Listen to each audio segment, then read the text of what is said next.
परमात्मा क्या कहते हैं कि सुरपति दुखिया भूपति दुखिया और रंक दुखी बपरीती हो, कह कबीर और सब दुखिया, एक संत सुखी मन जीती हो।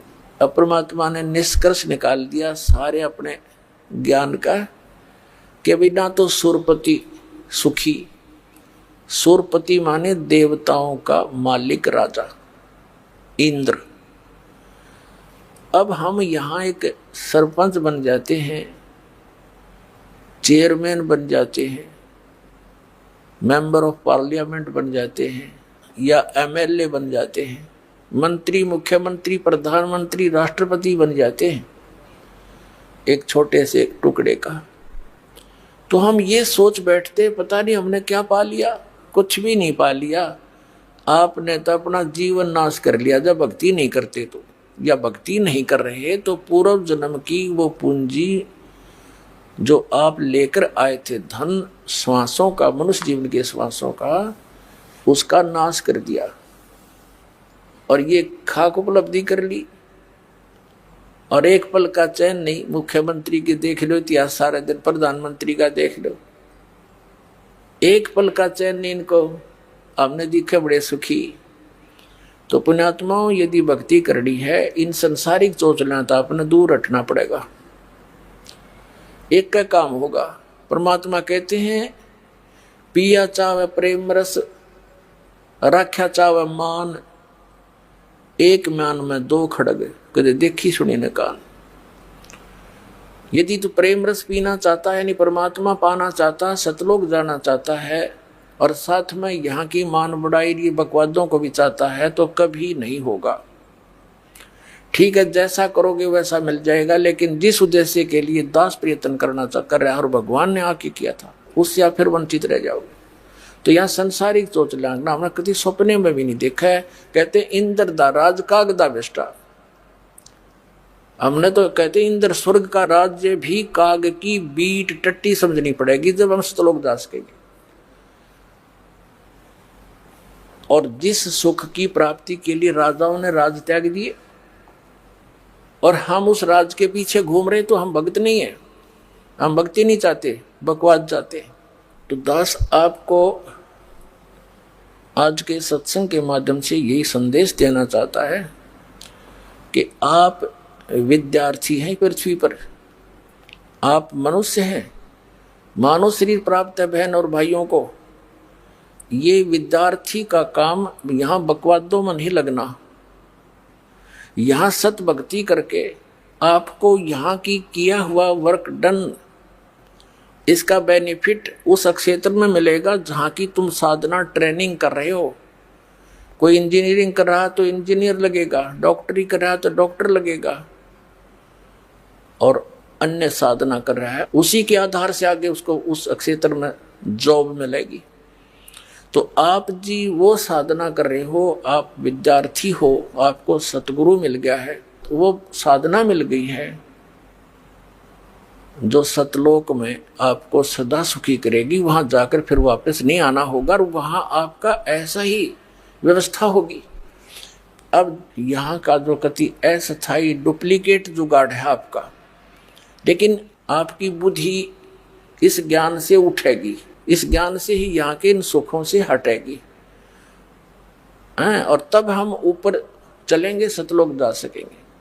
तो जैसे दास कह रहा था कि ब्रह्मा विष्णु महेश की जो गुण हैं ये आपको प्रभावित कर रहे हैं, आपके बस की बात नहीं। जिस किसी ने भांग पी रखी है या शराब पी रखी है तो उसके बस की बात नहीं। अब वो जो गतिविधि कर रहा है ऐसे ही करेगा। उसकी एंटीबायोटिक गोली टैबलेट दी जाएंगी, ट्रीटमेंट किया जाएगा, तो फिर वो उतर जाएगी भांग और शराब, फिर वो ठीक गतिविधि करेगा। तो अब जो परमात्मा दत्त ये ज्ञान है, कबीर भगवान द्वारा दिया गया जो ज्ञान है, इस मालिक की ये उनके मुख कमल से बोली वाणी है जो दास सुना रहा है स्पीकर की तरह। तो उस मालिक की वाणी में इतनी शक्ति है, ये बोली जा रही है, ये ज्ञान सुना जा रहा है, तो आपकी आत्मा के ऊपर जो वो नशा हो गया है वो हट जाएगा, कम हो जाएगा, समाप्त हो जाएगा। और फिर आपकी यहां से इच्छाएं हटेंगी, आप सीधे चलोगे। भांग उतरी, नशा उतरा, आदमी फिर तो ठीक बोलेगा, सब व्यवहार ठीक रखेगा। उस समय उसको मालूम नहीं तू माँ को गाली दे रहा है या पिता से बुरा बोल रहा है, कहाँ खड़ा है, कहीं नंगा पड़ा है। तो अब हम इस काल की भांगने पिए पड़े हैं। कबीर ये माया अटपटी सब गट आण अड़ी, और किस किस न समझाऊं या कुआ भांग पड़ी। तो ये परमात्मा का ज्ञान और ये भक्ति एंटीबायोटिक का काम करेगी। आपकी अब नशा उतरेगा भी, आप फड़कोगे एकदम, सचमुच क्या कर रहे हैं। पिछले इतिहास याद दिलाए जाते हैं कि यहां तो आप रह ही नहीं सकते। आप यहां देखो कितना आपके बच्चे हैं, परिवार है, माता है, पिता है, संपत्ति है, आप बिल्कुल सेट हुए बैठे हो और इस स्थिति, इस भाव से रह रहे हो कि अभी अपना नंबर नहीं है। मृत्यु तो कभी कभी याद आती है, तो सत्संग में या कोई आते हैं या कहीं कोई मर जाता है, 10 मिनट उसने लकड़ी डालन जावे हैं, तब थोड़ा सा महसूस हुआ है भाई के ले गया यू। उल्टा मुंह होते चलो वो कोरोना, क्यों प्रेशर है इसके ऊपर, जीव के बस की बात नहीं। और याद रखे तो वो फिर के अकेला तोड़ेगा, याद रख के क्या कर सकता है। पेट लगा दिया करे बिना भरे नहीं, संसारिक इतनी मर्यादा बना दी कि ना करे तो फिर समाज में रह नहीं सकता। तो हमने काल के द्वारा हमारे ऊपर लादे हुए उस अननेसेसरी वेट को हमने पटक देना ही, रखना नहीं सिर पे। उसमें कौन कौन से हैं, ये बड़ी बड़ी कोठियां बनाना, 5-4 प्लॉट लेकर डाल देना इस आशा से कि घने हो जाएंगे और कल मृत्यु हो जाए, घने शर्मा मारेंगे हम।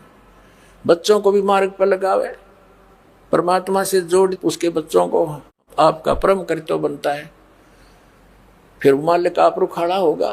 कहते सिर सौंप्या गुरुदेव को, सफल होया ये शीस, नितानंद इस शीस पर आप बसे जगदीशी। सिर सौंपया गुरुदेव का, भगवान के निमित्त कर दिया, बच्चों को नाम दिवा दिया, सिर सौंप दिया, और कौन सा काट के थोड़ा चढ़ाना है। यानी अपने परमात्मा पर समर्पित हो जाना, उसमें एक ही भाव समझना। अब जैसे एक आश्रम के अंदर कुछ 5-7 भक्त रहा करते थे, गुरुजी उनको शिक्षा दिया करते थे कि भाई भक्ति मार्ग के अंदर गुरुजी के वचन को पालन करना अनिवार्य होता है। चाहे आपने अपनी क्रियाएं अच्छी लगती हो, पर गुरुजी मना कर देता है तो आपने तुरंत त्यागनी होंगी, यदि मोक्ष और भक्ति लाभ चाहते हैं। भाई जो गुरु बचन पे डट गे रकट गे फंद 84 के, भाई जो गुरु बचन पे डट गे रकट गे फंद 84 के, कट गे फंद 84 के, रकट गे फंद 84 के, भाई जो गुरु बचन पे डट गे कट गे फंद 84 के, वस्तु मिली ठोड़ की ठोड़ मिट गई मन पापी की दौड़, वस्तु मिली ठोर की ठोर मिट गई मन पापी की दौड़, भरम मिटे मथुरा काशी के, भरम मिटे मथुरा काशी के, भाई जो गुरु बचन पर डट गए कट गए फंद 84 के।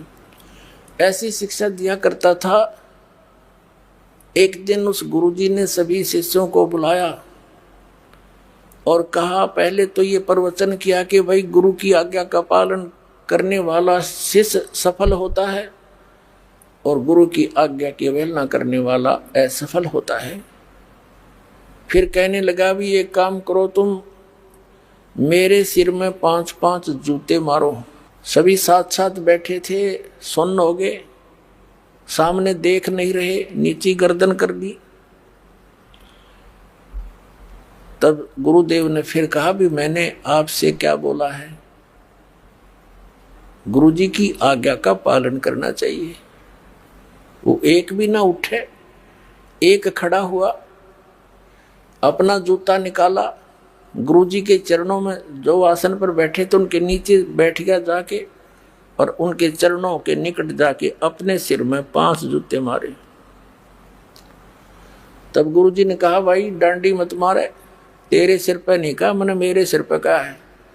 तब उसने क्या जवाब दिया विवेकवान व्यक्ति ने कि हे गुरुदेव, ये दास का शीश भी तो आपका ही है, क्या इस दास को आप अपना नहीं मानते? तब उसने कहा था, बेटा इसमें विवेक की आवश्यकता है, और सिर सौंपना इसका नाम होता है, काट के नहीं देना। तो सिर सौंप्या गुरुदेव को, सफल होया यो शीश, नितानंद इस शीश पर आप बसे जगदीश। तो उन बच्चों को भी मालिक ने जोड़ दे, पावर की करेक्शन दे दे उनसे। तो जो काम पावर से होगा वो हाथ से नहीं हो सकता, मैनुअली नहीं हो सकता।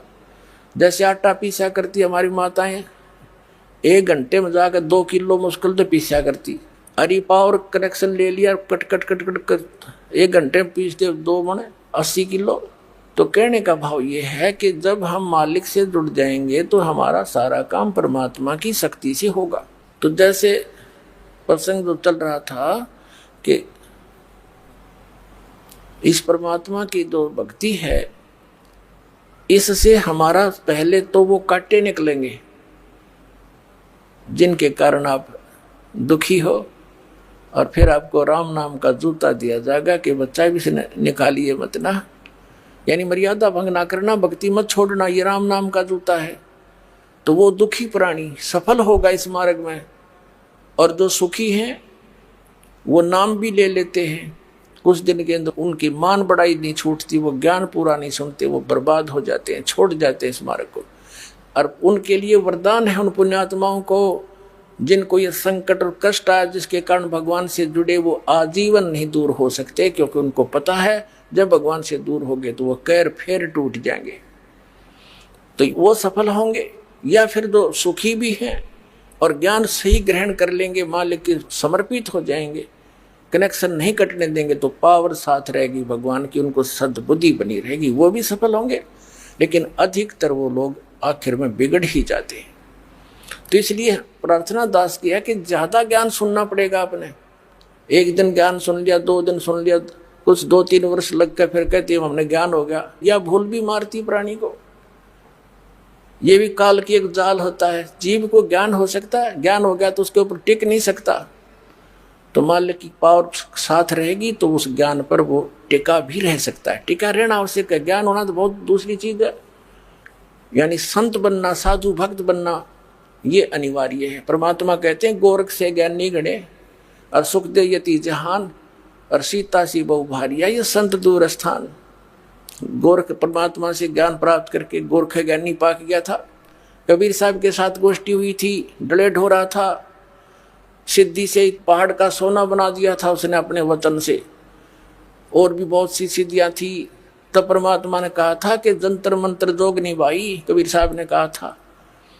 और कहते हैं गोरखनाथ सिद्धि में बोल्या, अटूणे टामण हंड फूल्या, जंतर मंत्र जोगनी भाई, काल चक्र जमजोरा खाई, तुम हो जम की फर्दी माही।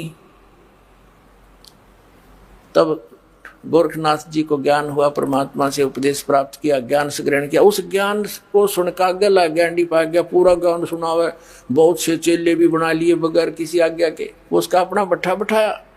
और ज्ञानी कब आ गया? भाई गोरख जैसा ज्ञानी नहीं, मालिक से ज्ञान प्राप्त करके आप प्रभु में बैठे। या बीमार खावा हमने 10 बाबा करणी मिल जाएंगे, बड़ा भाई इसने तो सारे श्लोक गोट रखे हैं, इसने तो भाई कति सारे वाणी याद कर रखी है, वो टीटी पाक जाएगा, काल दाव लगा जाएगा, भगवान से कनेक्शन कट जाएगा, तो वो फिर सदा के लिए दुखी, फिर शुरुआत होगी इसकी। तो परमात्मा कहते हैं गोरख से ज्ञानी गणे, सुख दे जति जहान, और सीता सी बहु भारिया, संत दूर स्थान। जैसे भाई सीता जैसी सती पत्नी नहीं हो सकती, परमात्मा कई सीता बहुत गड़ी हैं, सती बहन बेटियां बहुत हैं, ये भी भूल मत करो।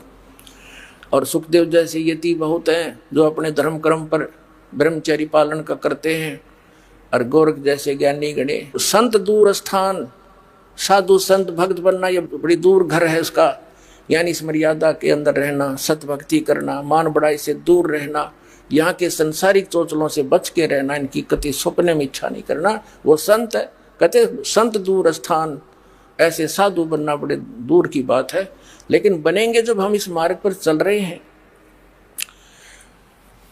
तो इस प्रकार इस ज्ञान को सुनते रहना, और दास के मुख से सुनोगे और ज्यादा असर होगा। क्योंकि जैसे एक तो प्रधानमंत्री कहे ये सड़क बना दो बरवाड़ा से लेकर दौलतपुर तक, तो अगले दिन मट्टी पड़नी शुरू हो जाएगी, उस पर कार्य शुरू हो जाएगा। और उसने एक आम आदमी कहे या कोई अधिकारी कहे उससे हटकर कोई भी कि ये बना दो, सपने में ना बने, वो बात दोनों वर्ड एक जैसे ही बोल रहे हैं। तो इसी प्रकार अधिकारी के वचन में जो शक्ति होती है वो अन्य व्यक्ति से कितना किसा दिखता हुआ अपने, वो उस काम को नहीं कर सकता। इसी भ्रम के निवारण के लिए परमात्मा ने सबसे पहले अचिंत से कहा था तू सृष्टि रच कर देख ले। उसने अक्षर पुरुष की उत्पत्ति की, वो जाकर सो गया मानसरोवर में, अचिंत वहां बैठा, वो वहां सो रहा। अब सृष्टि रच खा के जब परमात्मा ने कहा था भाई तेरे को सबक सिखाया है और बाकी सतर्क हो जाते हैं, एक का चोट लाग जा बाकी सारे बचा करें, और कहा था समर्थ का काम समर्थ ही कर सकता है, चुप करके बैठ जा पड़ा। तो उसके बाद अचिंत समझदार था, कान पकड़ दिया। औरों को भी ये हो गया कि बकवाद करने से कोई फायदा नहीं, मालिक तो मालिक ही होता है, तो समर्थ समर्थ ही होता है। और जिस समर्थ ने इस दास को अपना प्रतिनिधि बना के भेज दिया, तो इससे जो काम होगा वो आम से नहीं होगा। इस पृथ्वी पर ये सत्कर मान ली, जो कितनी बात बनाता हो और कैसा कुछ करता हो।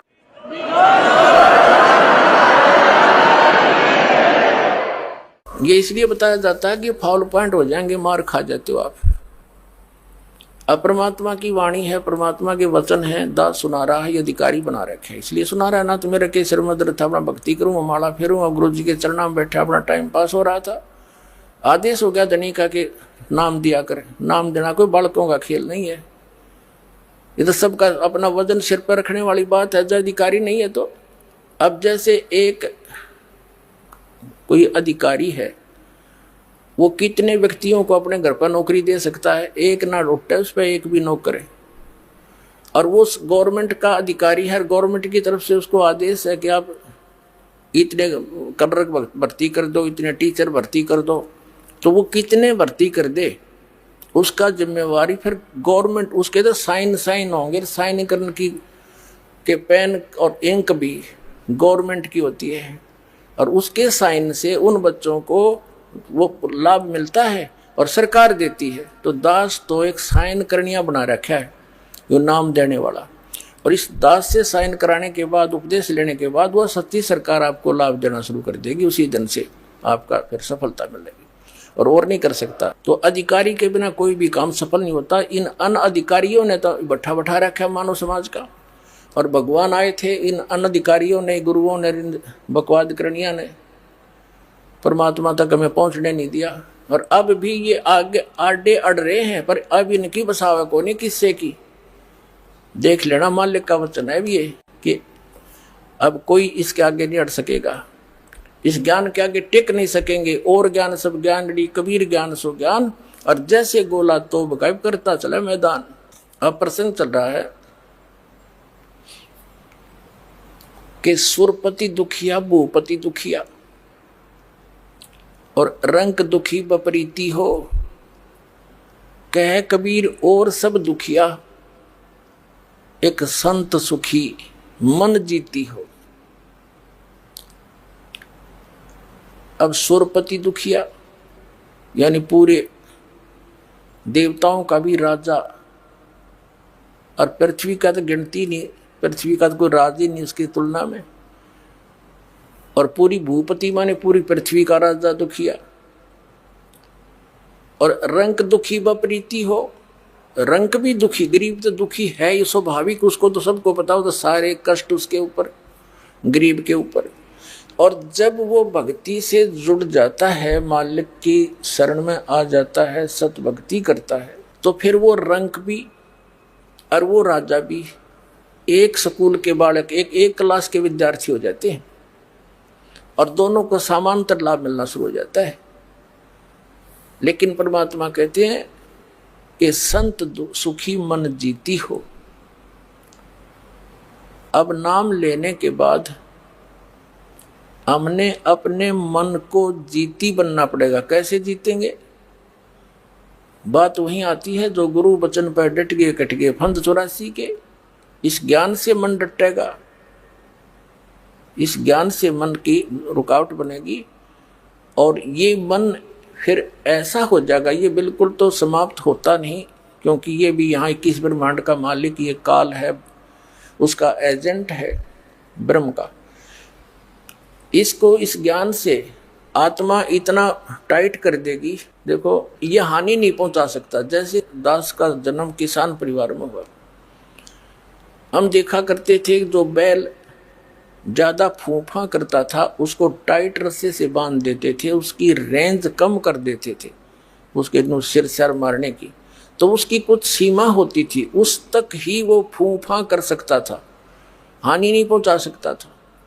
तो इसी प्रकार इस मन रूपी इस बैल को जो हानि पहुंचाता है, इसको इतना टाइट बांध देंगे हम, इस ज्ञान से इतना टाइट बंध जाएगा ये कि हानि नहीं पहुंचा पाएगा। आत्मा तुरंत एकदम सतर्क हो जाएगी। अब तो मन इसको मूर्ख बना रहा है, तेरा नुकसान हो जाएगा, फलाने ने ये कोठी बना ली, उसने ऐसा बना लिया। इस आत्मा के सारे ही आगे चलता है ये। इसके ये समझ लो जैसे जिसकी टांग ना हो और वो सपोर्ट से चलता है। तो काल जो है यो मन बिना पैरों का है, यो आत्मा के पैरों को प्रयोग करता है। जब आत्मा को ज्ञान हो जाएगी, उठे को नहीं, ये चल सकता नहीं इससे आगे। तो इस प्रकार ये मन जीता जाएगा। जैसे आगे गए ना बावड़े रहते भी सब जाही, बिन साहेब की बंदगी कहीं ठोर ठिकाना नहीं। अब परमात्मा क्या बताते हैं? जैसे मोती ओस का ऐसी तेरी आव, गरीब दास करो बंदगी बहोर न ऐसा दाव। जैसे मोती ओस का, सुबह आप देखते हो रात को ओस गिरती है पत्तों पर, कांटों पर, ओस के बिंदु से, पानी के बिंदु से लटक रहे होते हैं। सूर्य के प्रकाश से उनमें इतनी चमक लगती है जैसे मोती लटक रहे हों, और 2 घंटे के बाद उनका नामो निशान नहीं मिलता, खत्म हो गए। तो यहाँ परमात्मा कहते हैं तुम्हारा यहाँ जीवन उस कांटे पर लटकी हुई ओस के जल के तुल्य है। जैसे मोती ओस का ऐसी तेरी आव, गरीब दास कर बंदगी बहोर नी ऐसा दाव। ये मानव शरीर और ऐसे समय में जो परमात्मा ने अब ये बैन उठा दिया भक्ति से, वो ज्ञान जो गुप्त रखा हुआ था अब उसको खोलने का, अब उसके बच्चों तक पहुंचाने का आदेश दे दिया। तो इस समय में मनुष्य जीवन ये एक दाव है, आपका दाव लगा है। तो परमात्मा समझाने की चेष्टा करते हैं, ये संसार समझदा नाही, कहंदा श्याम दोपहरे नू, गरीब दास ये वक्त जात है, रोवोगे इस पैरे नू। परमात्मा कबीर परमेश्वर जी ने 600 वर्ष पहले आदरणीय धर्मदास साहिब जी की चिंता का निवारण करते हुए कहा था। क्या चिंता थी धर्मदास जी को? धर्मदास जी का जो लड़का था नारायण दास नाम था, और आदरणीय धर्मदास साहिब जी बहुत बड़े सेठ धनी व्यक्ति थे, बनिया थे, वैश्य थे। परमात्मा से मिलन से पहले उनका एक पुत्र हो चुका था नारायण दास, और वो काल का दूत भेज रखा था उसके। जब परमात्मा उनको मिले और धर्मदास जी ने परमात्मा की प्रत्येक बात को सत्य मानकर अन्य उपासना, आन उपासना छोड़ दी, फिर सबसे पहले माता पिता का कर्तव्य बनता है कि मेरा पुत्र पुत्री भी परमात्मा से जुड़े, मालिक इनका संरक्षक बन जावे, इनका जीवन सफल हो। क्योंकि हम अपने बच्चों के लिए अपने तन की परवाह नहीं करते, अपने धन की परवाह नहीं करते, तो उन बच्चों के लिए फिर अब हम पीछे क्यों रहे। जब हमें ज्ञान होगा, जैसे हम बच्चों को पढ़ाते हैं सिर्फ एक पेट के लिए, इनका गुजारा हो जाएगा, गुजारा भी जो किस्मत में होगा उन्हीं का होता ना। लाखों पढ़ते हैं, नौकरी कितनों को मिलती है। तो हमने अब वही फाइनल मान रखा, अब हम इसको फाइनल मानेंगे। ऋषि यहाँ भी सुखी, 2 रोटी चाहिए, एक छोटा सा एक कमरा ले ले, बनवा ले, चाहे 2 बना दे भगवान, उसकी मौज, वो तो दूसरी बात है ना। नीत नहीं रह गड़े बना, उनकी आवश्यकता अनुसार बनाओ और अपना ठाठ से भक्ति करे, पीछा छुड़ाओ, चलो वहाँ मिलेंगे सुख। कॉलेज में सुख थोड़ा ही होता है। तो उस माता पिता के कर्तव्य को और बच्चे की ममता के कारण माता पिता वाले कर्तव्य को पूरा करने के लिए परमात्मा से कहा, भगवान मेरे बेटे को भी नाम दे दो। अब कबीर साहब लगे समझाने, ब्रह्मा विष्णु महेश ऐसे हैं, इनकी स्थिति है, पूर्ण परमात्मा अपने को छुपा कर कहते हैं वो परमात्मा सतलोक में है, वहाँ सदा सुखी रहोगे। तो नारायण दास तो था काल का दूत, ने बोला हम नहीं मानना है श्री कृष्ण से ऊपर किसी को। और पिताजी आपकी तो बुद्धि भ्रष्ट होगी बुढ़ापे में, आपको इसने बहका लिया, जुलाहे ने ऐसी उठपटांग बातें करके उठ कर चला गया। जवान हो रहा था, 18-20 उम्र, बल्कि ज्यादा आयु का। तो नारायण दास को काफी समझाया। धर्मदास जी ने भी कहा, बेटा मेरी आत्मा है तू, मुझे ज्ञान हो गया, मैं बालक नहीं, तू मेरी हर बात की आज्ञा का पालन करता था, आज तेरे के बिजली गिर गई, तू क्यों नहीं मान रहा मेरा। उसके आगे बैठ कर रोए, समझावर उठ कर चल पड़े कि कहाँ से ज्ञान ले आए तुम, ये कहाँ से ज्ञान लिया। तो अति चिंतित देखकर धर्मदास जी को परमात्मा ने कहा, धर्मदास क्यों चिंता करता है भाई, क्या बात है कि भगवान युद्ध दुश्मन पैदा हो गया, मेरा बेटा क्या होगा इसका, ये तो कुत्ता बनेगा, गधा बनेगा, सुअर बनेगा, योनिया भोगेगा। जब नहीं उसके ममता नहीं हट रही थी नारायण दास से, तो परमात्मा ने अपनी शक्ति से नारायण दास को बुलवाया और उसके सामने ऐसे कर दिया मालिक ने अपना आशीर्वाद भरा हाथ, और कहा धर्मदास देखो तेरे बेटे को। अब उसका असली रूप जो अंदर था, धर्मदास की दिव्य दृष्टि खोल दी और वो देखा, लंबे लंबे दांत, विकराल चेहरा। परमात्मा ने कहा ये काल का दूत है भाई, और तू मेरा हंस था बेटा, तेरे घर में पैदा कर दिया कि भक्ति नहीं करने दे। तेरे गल में जैसे पशु के गल में लठ बांध दिया करें रस्सी ते, पाया सा इतना लंबा मोगरा सा डंडा सा, वो चाल न चालन दे, चाल तो गट्टियां पर लग गए पैरों में उस पशु के। कहते यू तेरे गले में काल ने यू बांध दिया, यू तेरी भक्ति में बाधा करना चाहता है। तो एकदम वो घबरा गया, धर्मदास जी घबरा गए कि ये तो सचमुच इसकी शकल देखते कलेजा फट जाएगा। तब धर्मदास जी ने कहा कि बेटा नारायण दास जा कर ले काम, जा कर ले काम। वो मानना उसने था ही नहीं, उठ कर चला गया नारायण दास। तब परमात्मा के चरणों में पड़ गया कि भगवान मेरा वंश तो काल का होगा सारा ही। तब उसकी चिंता का निवारण करते हुए भगवान ने कहा बेटा तेरा 42 पीढ़ी तक वंश चलेगा, 42 पीढ़ी। तब धर्मदास जी और बुरी तरह रोने लग गया कि भगवान इस काल के वंश तो ना चल बढ़िया, हे भगवान मेरा तो काल का वंश होगा। तब परमात्मा ने कहा नहीं, तेरे एक पुत्र और मेरी आशीर्वाद से तेरा पुत्र होगा, उससे तेरा वंश चलेगा। अब उस समय उनके इतिहास में लिखा जीवनी में कि वो 86 वर्ष के हो लिए थे धर्मदास जी, 86 वर्ष के, और दोनों पति पत्नी घने वृद्ध हो रहे थे। तब उनके बात गले उतरे नहीं कि मेरी पत्नी का तो मासिक धर्म भी बंद 20 वर्ष से 30 वर्ष से, अरे ये कैसे होगा। यानी जैसे बच्चा उठा लेता पेन को, वो पूछता पिताजी क्या है, उसको कहते पेन है, वो कहता पेन है, फिर भी कहता पेन है, वो स्वीकार भी नहीं करता, अस्वीकार भी नहीं करता, उसको रख कर चला जाता है और खेलने लग जाता है, पर उसकी बुद्धि ग्रहण नहीं करती ये क्या कहना चाह रहे। तो ऐसी स्थिति में धर्मदास जी ना करे ना स्वीकार करे। तब परमात्मा ने कहा विश्वास कर बेटा मेरे वचन पर। तब मालिक ने ऐसे हाथ किया, आसमान से एक आत्मा यानी एक बालक आया उसके आंगन में लेटा दिखाई दिया,